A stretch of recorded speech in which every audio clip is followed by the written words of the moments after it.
നാം എല്ലാം മനസ്സിലാക്കുന്നു ഇളയമ്മേ. അവിടുന്ന് നമ്മുടെ നന്മയ്ക്ക് വേണ്ടിയാണ് പറയുന്നതെന്ന് നാം മനസ്സിലാക്കുന്നുണ്ട്. എന്നാൽ നമുക്കൊരല്പം സമയം നൽകിയാലും പിതാശ്രീയുടെ അസുഖമെല്ലാം മാറുമല്ലോ. പിതാശ്രീയുടെ അസുഖമെല്ലാം മാറിക്കഴിയുമ്പോൾ നാം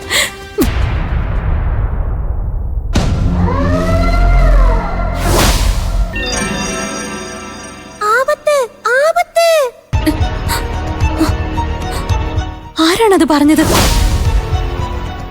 ഇളയമ്മ കേട്ടില്ലേ? ആരും എന്തോ പറഞ്ഞത്. ആരെന്തു പറഞ്ഞതാണ്? ആരും എന്തോ പറഞ്ഞു. അരുന്ധതി, നീ എന്തെങ്കിലും കേട്ടിരുന്നോ? ആരും എന്തോ പറഞ്ഞു.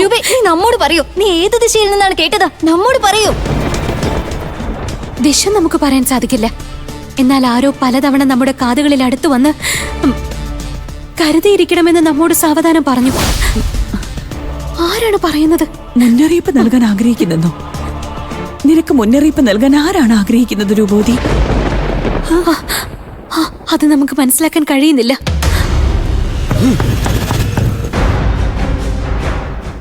ജ്യേഷ്ഠത്തി, ജ്യേഷ്ഠത്തി,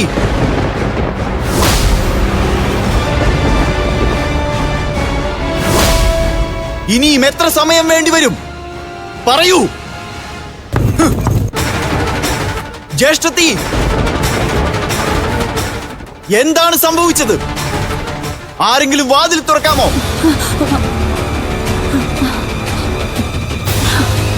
അല്ലെങ്കിൽ നാം ഈ കവാടം നമ്മുടെ പ്രഹരം കൊണ്ട് തകർക്കണോ? എന്തുപറ്റി? ആരെങ്കിലും നാം പറയുന്നത് കേൾക്കുന്നുണ്ടോ? കവാടം തുറക്കൂ.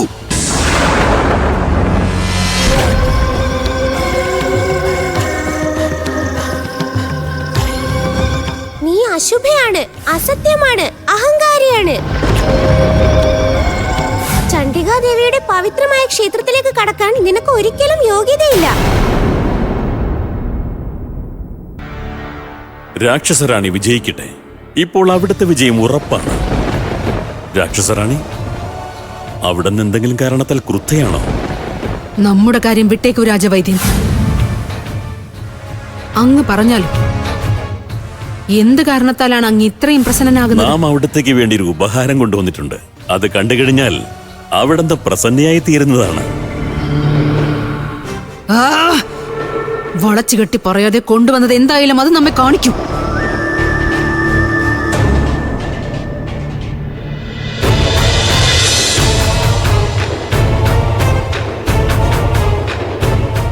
ഇതെന്താണ്? സുധാഫലം. ഈ ഫലം കഴിച്ചാൽ എത്ര വലിയ മാറാരോഗവും മാറുന്നതാണ്. ഈ ഫലം രാജകുമാരി രൂപവതി മഹാരാജാവിന് നൽകാൻ ആഗ്രഹിച്ചിരുന്നു. എന്നാൽ നാം നമ്മുടെ കൂർമ്മബുദ്ധി ഉപയോഗിച്ചുകൊണ്ട് ഈ സുധാഫലം തട്ടിയെടുത്തു. സ്വീകരിക്കൂ. ഇതിനു പകരമായി എന്തുപകരം നൽകുമെന്ന് അവിടെന്ന് പറഞ്ഞാലും എന്താണ് നൽകുന്നത്?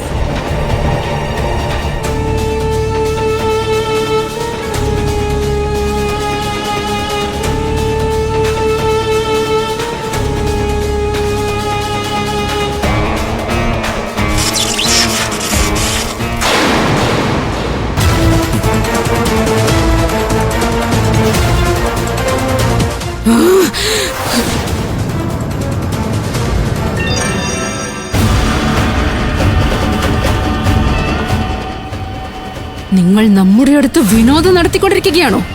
ചണ്ഡികാദേവിയുടെ ഗുഹയിൽ പ്രവേശിക്കാൻ നമുക്കിന്ന് സാധിച്ചില്ല. എന്നാൽ ഇപ്പോൾ അങ്ങ് നമ്മുടെ അടുത്ത് വിനോദം നടത്തിക്കൊണ്ടിരിക്കുന്നു.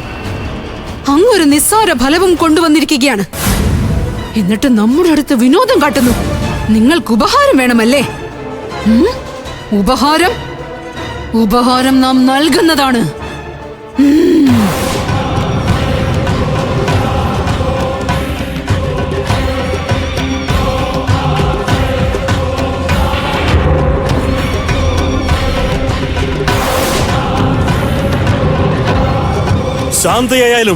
ശാന്തയായാലും രാക്ഷസറാണി, ക്രോധത്തിന് അടിമപ്പെട്ട് നാശം വരുത്തരുത്.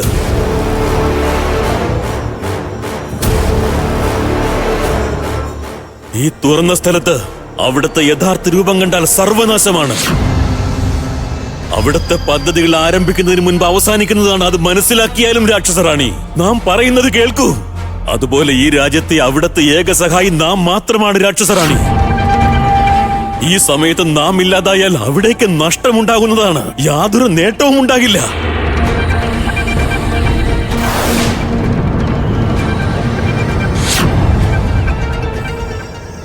നോക്കൂ, അവിടത്തെ ഉള്ളിലിരിപ്പ് നമുക്ക് നന്നായിട്ടറിയാം. ഈ സമയത്ത് അവിടുന്ന് വെറുതെ സമയം പാഴാക്കാതെ മഹാരാജാവിന്റെ അടുത്ത് പോകുന്നതാണ് നല്ലത്.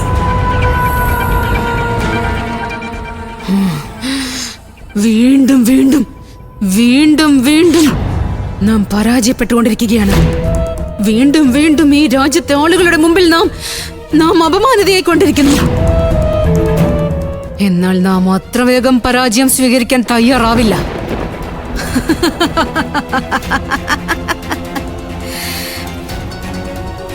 മഹാരാജൻ വിക്രമദേവന്റെ അന്ത്യം കണ്ടതിന് ശേഷം നാം ഈ രാജ്യം വിടുന്നതാണ്.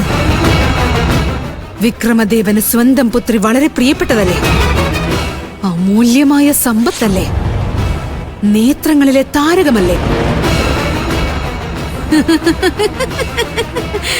ആദ്യം നാം അവന്റെ പുത്രിയുടെ സർവനാശം വരുത്തുന്നതാണ്. നാം നമ്മുടെ വിഷകേതുവുമായി ആ രാജകുമാരിയുടെ വിവാഹം നടത്തുന്നതാണ്.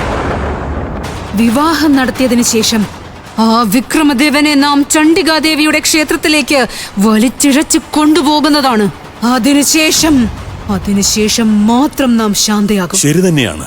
എന്നാൽ അവിടെ നിന്നിപ്പോൾ ചെയ്യാൻ ഉദ്ദേശിക്കുന്നത് എന്തായാലും അതിനുവേണ്ടി സമയം പാഴാക്കാൻ പാടില്ല. വിഷകേതുവിനെ ജയിക്കാൻ സാധിച്ചില്ലെങ്കിലും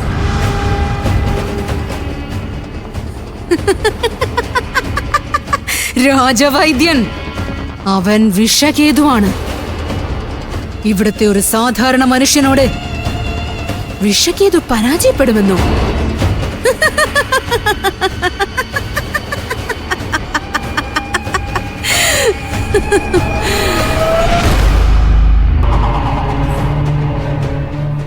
രക്ഷപ്പെട്ടു. നാം ഇന്ന് ഭാഗ്യം കൊണ്ട് രക്ഷപ്പെട്ടു. എന്നാൽ എത്രയും വേഗം രാക്ഷസറാണി ജോഡലയുടെ ആഗ്രഹം പൂർത്തീകരിക്കേണ്ടതാണ്. ഒരുപക്ഷെ ആഗ്രഹം പൂർത്തീകരിച്ചില്ലെങ്കിൽ നമ്മുടെ വിലപ്പെട്ട വസ്തു അവരുടെ പക്കലാണല്ലോ. അത് പിന്നെ ഒരിക്കലും നമുക്ക് ലഭിക്കാൻ പോകുന്നില്ല. അതുകൊണ്ട് ജോഡല വിജയിക്കണം.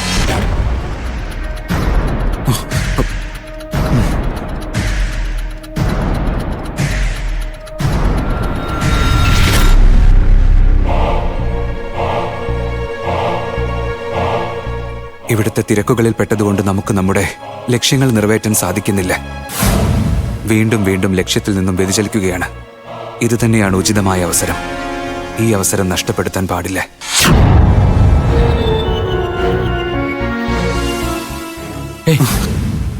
എന്താ നിന്റെ ഉദ്ദേശം?